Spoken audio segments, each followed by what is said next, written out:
Thank you, Mr. Chairman. Good to see you again, and thank you for your testimony today. I appreciate your testimony that overspending has contributed to the inflation crisis we're facing right now, but I also appreciate your humility with respect to the Fed failing to meet its price stability mandate, and the fact that you admit that inflation is primarily a monetary policy phenomenon. So I want to focus on monetary policy in my questioning. And I know you understand that this has human costs. I want to share a couple of anecdotes from my district. A painter, Gerald Holland from Nicholasville, Kentucky, says a gallon of paint costs $10 more today than a year ago.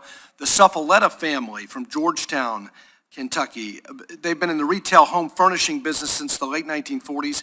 In a conversation last week, they informed me that in the last year, the cost of goods from their manufacturers have increased 30 to 40%.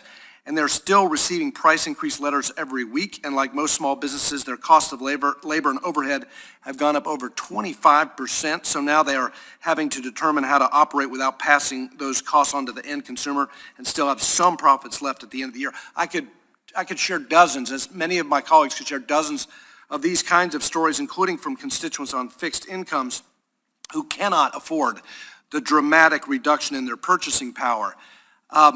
Before November 2021, Chairman Powell, when you declared it was time to retire the word transitory in relation to inflation, my colleagues and I repeatedly, in these hearings last year, after the $2 trillion spending bill, we cautioned you that inflation wasn't transitory, that we were hearing from our constituents, individuals and small businesses, that inflation was hitting them hard and was sticky.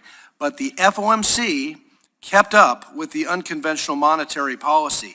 And even after you retired the word transitory, as late as February 2022, the Fed was continuing its QE liquidity injections, even though inflation was at a 7.5% 40-year high, and the Fed had rejected an immediately halt to QE at both its December and January policy meetings. This week, economist Mohamed El-Arian published an op-ed in which he states that the Fed's insistence that inflation was transitory is, quote, an error that will likely be remembered as one of its biggest ever. And pardon me for contributing to your humility on that. But my question is, has the FOMC learned from its mistake? Has it learned that unconventional monetary policy at a time when it's not needed is harmful for the economy? Has it learned that QE during a time of recovery is a recipe for inflation? And has it learned that we cannot print our way to prosperity? Well, I think the main thing we've learned is that the supply side constraints that we saw were not as transitory as we had hoped and thought. And as I mentioned, every other mainstream economists and central banks around the world made the same mistake. That doesn't excuse it, but we thought that these things would be resolved long ago. Does the FOMC, do you and your colleagues concede now, in hindsight, that the overly accommodated monetary stance for too long was a mistake, a monetary policy mistake? So I'll just answer for myself.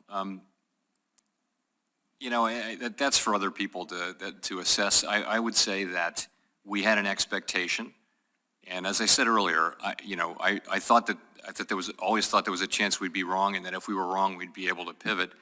And we did pivot, and we pivoted pretty quickly, but by then the economy really was moving very, very fast. Well, on the pivot, how quickly do you expect a higher Fed funds rate, removing the accommodation, to bring down inflation, and how does that affect the pace at which you will tighten? I expect, as I mentioned, the Fed funds rate to go up in 2 weeks, and I expect a series of rate increases this year, but as I mentioned earlier, given the current situation, we're going to move, carefully. But my concern is that to break this inflation fever now, you don't have a lot of good options. It's going to take some aggressive tightening in order to break a historically high inflation level. So, but not to belabor the point, just real quick, final time on the climate stress testing. Last year, in response to my questions about the Fed's decision to join the Network for Greening the Financial System, you affirmed that the Fed's job was not to combat climate change. But in your confirmation hearing, you said that, quote, we are looking at climate stress tests. This will be a key tool going forward. To clarify, what is it? Is it that you will not use this, as Mr. Posey asked you, to support capital surcharges for banks serving fossil energy companies? That's not the design or intent of the stress scenarios that we're working on right now. It is really to assist us and financial institutions who are doing these things themselves very actively, the larger ones, to understand the risks. Well, my time has expired, but as we look at a global energy crisis with the Ukraine invasion, Gentleman's it is time has critically important expired. we don't redirect capital. The gentleman away from fossil energy. Massachusetts, Mr. Lynch, who is I yield also back. the chair of the task